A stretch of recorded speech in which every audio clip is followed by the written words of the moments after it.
எல்லோருக்கும் வணக்கம்.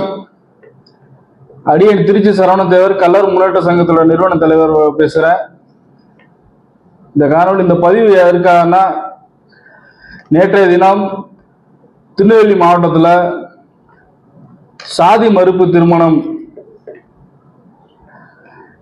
நடந்ததற்காக அந்த மார்க்சிஸ்ட் கம்யூனிஸ்ட் கட்சி அலுவலகத்தை தாக்குனதாக சொல்லி, அதுக்காக வெள்ளாளர் முன்னேற்ற சங்கத்தில் உள்ள பொறுப்பாளர், மாநில பொறுப்பாளர் மரியாதைக்குரிய சகோதரர் பந்தல் ராஜா மற்றும் சங்கத்துடைய பொறுப்பாளர்கள் ஒரு 13 பேர்கிட்ட கைது செய்யப்பட்டிருக்கதா தகவல் நியூஸ்ல வந்திருக்கு, எல்லாரும் பார்த்துருப்போம். அதாவது மார்க்சிஸ்ட் கம்யூனிஸ்ட் கட்சிங்கிறது ஒரு மிகப்பெரிய கட்சி, எவ்வளவு பெரிய ஒரு சித்தாந்த கொள்கைகளை கொண்ட ஒரு இயக்கம். இன்னைக்கு மார்க்சிஸ்ட் கம்யூனிஸ்ட் கட்சி அலுவலகத்துல இன்னைக்கு என்ன வேலை பார்த்துட்டு இருக்காங்கன்னு ஒண்ணு எல்லாத்தையும் தெரியும் நினைக்கிறேன். இது என்ன, அதாவது சாதி மறுப்பு திருமணம். நேற்று கூட அந்த திருநெல்வேலி மாவட்ட செயலாளர் ஸ்ரீராம் நினைக்கிறேன், அவர் இதுல பேட்டி கொடுத்துருக்காரு. என்னன்னா, சாதி மறுப்பு திருமணத்திற்காக எங்களுடைய அலுவலகம் எப்போதும் திறந்தே இருக்கும் அப்படின்னு பேட்டி கொடுத்துருக்கிறாரு. கம்யூனிஸ்ட் கட்சி கட்சி நடத்துறாங்க இல்ல வேற வேலை எதுவும் பாக்குறாங்கன்னு தெரியல. அதுக்கு பேசாம திருமண தகவல் மையம் நீங்க வச்சுட்டு போயிடலாமே. அதாவது ஊருக்குள்ள தாலி இருக்க போராட்டம் நடத்தினாரு யாரு, வீரமணி அவர்கள். ஆனா அவரோட பொண்ணுக்கு பாத்தீங்கன்னா யாக வளர்த்து ஐயர் முன்னாடி தாலி எடுத்து கொடுக்குறாரு கல்யாணம் பண்றதுக்கு. அப்போ ஊருக்கு தான் உபதேசம், அவங்களோட உபதேசம் எல்லாம் ஊருக்கு தான் அவங்களோட உபதேசம். சாதி மறுப்பு திருமணம் அப்போ முதல்ல தாலி இருக்கிற போராட்டம் இதெல்லாம் முதல்ல நீங்க உங்க குடும்பத்துல பண்ணுங்க. உங்க குடும்பத்துல உங்க பிள்ளைய, உங்க பெண் பிள்ளைய, உங்க பிள்ளைங்களுக்கு முதல்ல நீங்க செய்யுங்க. அதுக்கப்புறம் ஊரா விட்டு பிள்ளைய கல்யாணம் பண்ணி வைக்கிற நீங்க யார் முதல்ல? உங்களுக்கு என்ன இது இருக்கு? அதாவது சாதி மறுப்பு திருமணம் எங்க அலுவலகம் திறந்தே இருக்குன்னா அப்ப ரீசார்ஜ் மூடிடலாமா? இப்ப ரீசார்ஜ் எதுக்கு இருக்கு? அப்ப நீங்களே எல்லாம் பண்ணிடுவீங்களா?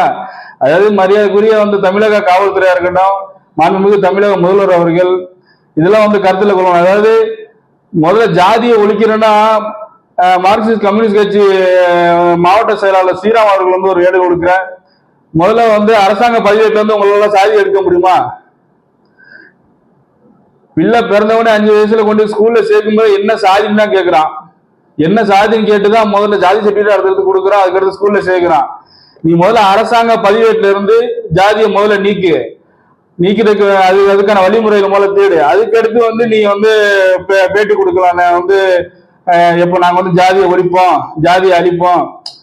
இதெல்லாம் வெள்ளைக்காரங்காலத்திலே ஒழிக்க முடியல. வெள்ளைக்காரங்காலம் மட்டும் கிடையாது, இன்னும் 1 லட்சம் வருஷம் ஆனாலும் ஜாதிங்கிறது மாறாது, ஜாதிங்கிறது ஒழிக்க முடியாது. முதல்ல அரசாங்கம் 2 ஜாதி தான் இருக்கு, ஒண்ணு ஆண் ஜாதி, இன்னொன்னு பெண் ஜாதி. முதல்ல அரசாங்க சர்டிஃபிகேட் கொடுக்கணும்.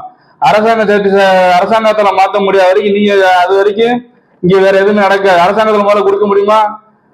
ஆண் ஜாதி பெண் ஜாதி 2 ஜாதி தான் இருக்குன்னு முதல்ல அரசாங்க சர்டிஃபிகேட் கொடுக்க முடியுமா? இந்த கண்துடைப்பு போராட்டம், இந்த கண்துடைப்பு, இந்த ஊரை ஏமாத்துறது, கிட்டத்தட்ட உங்களோட போலியான முகமெல்லாம் கிட்டத்தட்ட 75 வருஷமா உங்களோட வேலையெல்லாம் எல்லாத்தையும் மக்கள் பார்த்துட்டு தான் இருக்காங்க. இனிமேல் ஏமாற யாரும் முட்டா கிடையாது. அதே மாதிரி இந்த இளைஞர்கள், பெண்கள் நல்லா ஒன்று புரிஞ்சுக்கங்க. இந்த மாதிரி ஒரு கூட்டம் நான் கல்யாணம் பண்ணி வைக்கிறேன், நான் ஜாதி மறுப்பு கல்யாணம் வைக்கிறேன், ஒரு நாள்ல வருவான். ஒரு நாள்ல இந்த வேலையை செஞ்சுவிட்டு அவங்கள வாழ்த்துட்டு போயிடுவான். அதுக்கடுத்து வாழ்நாள் முழுக்க நீ தான் கஷ்டப்படணும். இதெல்லாம் நீங்க பார்த்து தெரிஞ்சுக்கணும். பொம்பளை பிள்ளைய பெற்று வளர்க்குற பெற்றோர்கள் பிள்ளைங்க சொல்லி கொடுத்து வளர்க்கணும். அதே மாதிரி பாத்தீங்கன்னா இந்த இளைஞர்கள் இந்த மாதிரி தவறான பாதைகள், அது உங்களை பெற்று வளர்த்து ஆளாக்கின தாய் தந்தை உங்களை எப்படி கல்யாணம் பண்ணி வைக்கணும்னு எல்லாத்தையும் தெரியும். அது எப்படி, அதாவது ஒருத்தன் பிள்ளைய பெற்று வளர்த்து படிக்க வச்சு ஆளாக்கி கஷ்டப்பட்டு கடைசியில நம்ம பிள்ளைக்கு இப்படி ஒரு மாப்பிள்ளைய பார்ப்போம், இப்படி கல்யாணம் பண்ணுவோம், இப்படி நல்லபடியா வாழ வைக்கணும், நல்லா செய்யணும்னு நினைச்சிட்டு இருப்பான். இது இடையில உங்களை உடனே சாதி மறுப்பு திருமணம் நாங்க பண்ணி வைக்கிறோம், நாங்க இந்த சாதியை காப்பாத்துறோம், இந்த சாதியை ஒழிச்சிருவோம். இதனால உங்களால ஏகப்பட்டவே தெருவில் நிக்கிறான். இந்த சாதி மறுப்பு கல்யாணம், சாதி மறுப்பு திருமணம், அதுல உரிமைப்பட்ட சங்கர் கொலை சங்கரா இருக்கட்டும், அதே மாதிரி அந்த பொண்ணு கௌசல்யா, நீ சாதி மறுப்பு திருமணம் பண்ணி வச்சு என்ன அந்த பொண்ணு நல்லா வாழ்ந்துருச்சா? அந்த பொண்ணு நல்லா வாழ்ந்துட்டு இருக்கா? முதல்ல இந்த மாதிரி இன்னும் என்னட்ட நிறைய சொல்லிட்டு போயிட்டே இருக்கலாம். நீ எத்தனை சாதி மறுப்பு திருமணம் கல்யாணம் பண்ணி வச்சு எத்தனை பேர் நீங்க வாழ்ந்து கொடியிட்டு பறந்துட்டு இருக்கான்? எத்தனை பேர் நல்லா இருக்கா? முதல்ல ஊரா விட்டு தாலில ஊர்ல உள்ளவனுக்குலாம் தாலி இருக்குமா போராட்டம் நடத்துறீங்க, ஊர்ல உள்ள பிள்ளைங்களாம் தாலியை கல்யாணம் பண்ணி வைக்கணும்னு நினைக்கிறீங்க. ஆனா நீங்க மட்டும் அந்த வேலை செய்ய மாட்டீங்க.